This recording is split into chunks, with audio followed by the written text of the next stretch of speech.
তোহমতে চন্দ আপনি সর পর ধর চলে। এই দুনিয়াতে আইসা কতগুলো অপবাদ, কতগুলো গুনাহ, কতগুলো পাপের বোঝা মাথায় নিয়ে তুমি আল্লাহর দিকে রওনা হইছ। आए थे किस काम को क्या कर चले, तोहमते चंद अपने सर पर धर चले, वहां से पर्चा भी ना लाए साथ में। তুমি আসার সময় তো কোনো কাগজ নিয়ে আসো নাই, আমি যাই করি আর না করি কবরে কার্ড দেখায় দিব, এমন কার্ড কারো কাছে আছে? वहां से पर्चा भी ना लाए साथ में, यहाँ से समझाने को दफ्तर ले चले। এই জীবনের বিশাল হাজার হাজার পৃষ্ঠা মাথায় নিয়ে যেভাবে হাঁটা দিছো তুমি, মনে হয় যেন এগুলো বুঝানোর তোমার ক্ষমতা আছে। কবরে যাই, কবর জীবনের বিপরীত জীবন নিয়ে, কবরের পুঁজি যা ছিল সবটাকে হাতছাড়া করে, এটা তো পাগলের বৈশিষ্ট্য। একদম ন্যূনতম জ্ঞানীয় যদি হয়, পরীক্ষার আগ দিয়ে একটু হইলেও পড়ে, সারা বছর যদি নাও পড়ে, পরীক্ষা ঘনাগণ একটু বইটা খোলে, মাথায় ব্যথা ধরে, আর যদি পরীক্ষার আর 1 মাস আছে, পাগলও খেলা কমিয়ে দেয়, মোবাইল চালানো কমায় দেয়, যাই করছি না করছি আর অল্প আছে। আমার আপনার সেই পরীক্ষা কবর, মান রব্বুকা ওয়া মা দীনুকা, সেটা কবে কারোরই তো জানা নাই। রওনা তো হইলাম, পুঁজি কার কি আছে, কতটুকু আছে। এই জন্য শুধু মাসে একবার মজলিস, এইটুকুনো নিয়ামত, কিন্তু এইটাই আমার আপনার কাজ না। এখান থেকে আমার আপনার একটা মন, একটা চিন্তা নিয়ে যাওয়া, না আমি আল্লাহর পছন্দের হয়ে বাঁচবো, আমি আল্লাহকে খুশি করে বাঁচবো, যেখানেই থাকি প্রিয় আল্লাহকে অবশ্যই রাজি খুশি করব ইনশাআল্লাহ। এই জন্য এক বুজুর্গ শের পড়ছিলেন, মাই কিস মুহ সে গালেব, মির্জা গালেব কিস মুহ সে কাবা যাওগে গালেব, শরম তুমকো মগর নেহি আতি। যে কাবা শরীফ যাইতে চাও মিয়া, কোন মুখে যাইবা, তোমার শরম লাগে না? আমি আপনি সারা বছর বাজারে গিয়ে কি সর্বনিম্ন মানের তরকারিটা দেন, মাছ বাজারে সর্বনিম্ন মাছটা দেন, কাপড় দোকানে সর্বনিম্ন কাপড়টা দেন, এরকম করি? যার যে সামর্থ্য অনুযায়ী, না ভাই আমরা তো বড় লোক না, মধ্যম মানের দেন, এরকম করি না? যে বড় লোক সে কি বলে না, সে বলে আর কি ভালো আছে, আর কি ভালো আছে। দোকানদার যখন দেখে কাপড় আর ভালো নাই, নর্মাল কাপড়ের দাম বাড়ায় দেয়, কারণ ওই লোক কম দামে কিনবে না। আমার কাছে তো আর নাই, ওই লোক কাপড় কিনতে আসে নাই, কতগুলো টাকা ঢালতে আসছে, দাম চাইলে কিনবে, কম দাম চাইলে কিনবে না। একই মানের কাপড় আরেক জায়গার থেকে, কোনার থেকে বাইর করে বলে, ভাই এটা তো 1300 টাকা গজ। হ্যাঁ 1200 টাকা যায় না। এইবার ওইবারে বলে, তোরই তো আমি খুঁজি। এই পার্টির লোক আছে না কিছু আছে। তাহলে কেউ গিয়ে নিম্নমানেরটা খুঁজে, কেউ মধ্যম মানেরটা খুঁজে, কেউ স্পেশালটা খুঁজে।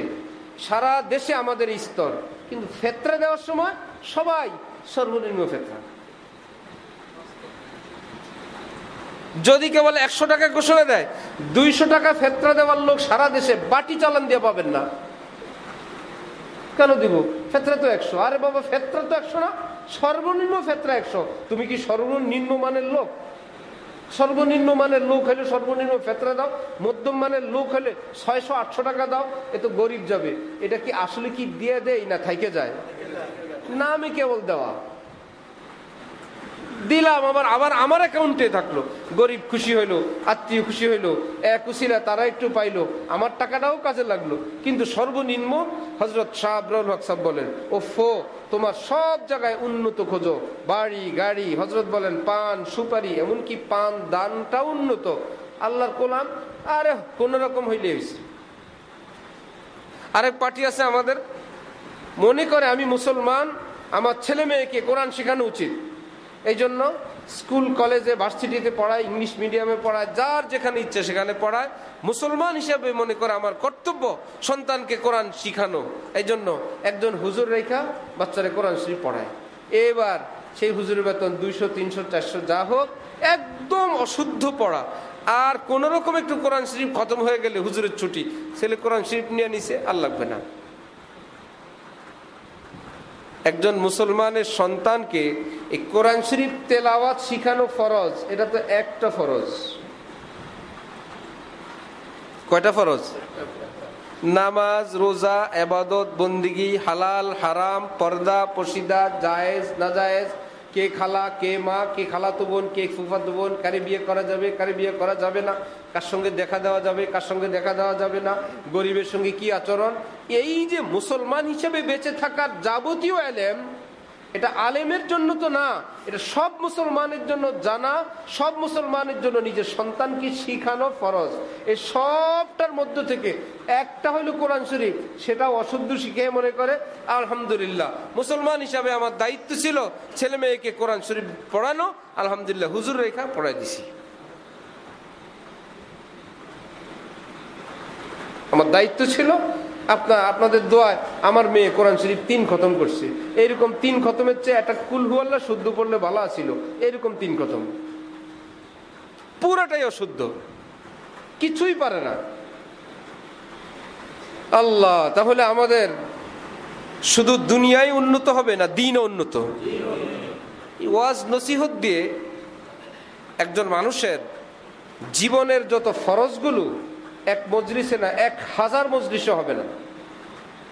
মজলিসে হয় কিছু মাইন্ড, কিছু মনন, কিছু চিন্তা চেতনার বয়ান হয়, অর্থাৎ আপনার এইটা হওয়া উচিত, এবার আপনি আপনার জায়গায় গিয়ে সে আমলটা করবেন। এবার আপনার কোরআন শরীফ অশুদ্ধ, শিখবেন। আপনার জবান ঝামেলা, জবানটা কন্ট্রোল করবেন। আপনার চোখের হেফাজত, সেখানে কর্মক্ষেত্রে হেফাজত। আপনার স্ত্রীর সঙ্গে ঝগড়া বিবাদ, সেখানেই গিয়ে করবেন। কিন্তু আমাদের অবস্থা হলো, আমরা আমাদের মতন শুধু ওয়াজের টাইমটা আমরা মনে করি ইসলামের জন্য একটু ওয়াজটা শোনা উচিত, এই জন্য এসে বসে থাকে। তাহলে ওই কোরআন শরীফ পড়ার মতন হইল। আমি আমার মতোই, আমার সব আমার মতন। হ্যাঁ, আমি একজন মুসলমান, হক্কানি আলেম ওলামাদের সিলসিলার সঙ্গে আমার সম্পর্ক, এই জন্য মাসে একদিন একটা বয়ান শুনি। বয়ান শোনা উদ্দেশ্য না আমল করা উদ্দেশ্য? কই, আমি তো আগের মতোই। আমার বাসায় তো টেলিভিশন ডিশ এখনো আছে, আমার ছেলে মেয়েরা যেই বেপরদা সেই বেপরদায় আছে।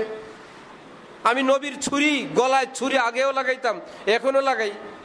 আমার হারাম রুজি এখনো বন্ধ হয় নাই। ঘরের মানুষরা এখনো পর্দা করে না। কবে শুরু হবে, কবে সুন্দর হবে? এই জন্য কেউ চায় না দুনিয়ার লাইনে। এখন থেকে 20 বছর আগে মাত্র, নাহলে 30 বছর আগে আমরা কম বয়সী মানুষ দেখছি বাড়িতে অভাব লাগতো। কেউ গোপনে লুকায় লুকায় রুটি খায়, কেউ 2 মাসে চাউল খায়, কেউ জাউ খায়, কেউ কাউনের চাল খায়। এখন মাশাআল্লাহ কত উন্নত। টিনের ঘর ছিল বড় লোকের ঘর, গরিবের ঘর ছিল ছনের ঘর। বড় লোকের ঘর ছিল না টিনের ঘর, একটু মিডিয়াম বড় লোকের ঘর, 2 চালা ঘর, চৌচালা টিনের ঘর হইলো একদম সেরা বড় লোকের। এখন কি টিনের ঘরকে বড় লোকের ঘর ধরে না গরিবের ঘর? 15 বছর আগেও যাদের বাড়িতে একটা এলপিজি গ্যাসের চুলা আছে, গ্যাসের চুলা, বোতলের গ্যাস, ওরে বাবার পুরা গ্রামে বড় লোক। ওই বাড়িতে গ্যাসের চুলা দিয়ে রান্না করে, ফ্রিজ থাকলে তো কথাই নেই। টাইলসের তো বিশাল ব্যাপার। এখন কি এগুলোর ব্যাপার আছে? তার মানে আমাদের জীবনযাত্রা এখন কত উন্নত। বাড়ি বাড়ি গ্যাসের বোতল, বিল্ডিং, টাইলস, এসি, ফ্রিজ, সব কিছু। কিন্তু আমরা সেই যে ছোটবেলায় কুল হু আল্লাহ ফাতিহা পড়ছিলাম, সেই ভাঙ্গাটা এখনো ভাঙ্গা রয়ে গেছে, অথবা যতটুক ছিল ততটুক ভুলে গেছি। আমি যাচ্ছি কবরের দিকে, কবরের সামান যা ছিল সব হারায় গেছে, অথবা যা ছিল সব ভুলে গেছি। যাই কবরে যা দরকার সেগুলো খোয়াইতেছি আর হারাইতেছি, আবার যাইতেছি কবরে। এক বুজুর্গ বলেন, আয়ে থি কিস কাম কো কিয়া কর চলে। বন্ধু, এই দুনিয়াতে আসছিলা কি কাজের জন্য? কি কাজ করে ফিরে রওনা হইলা?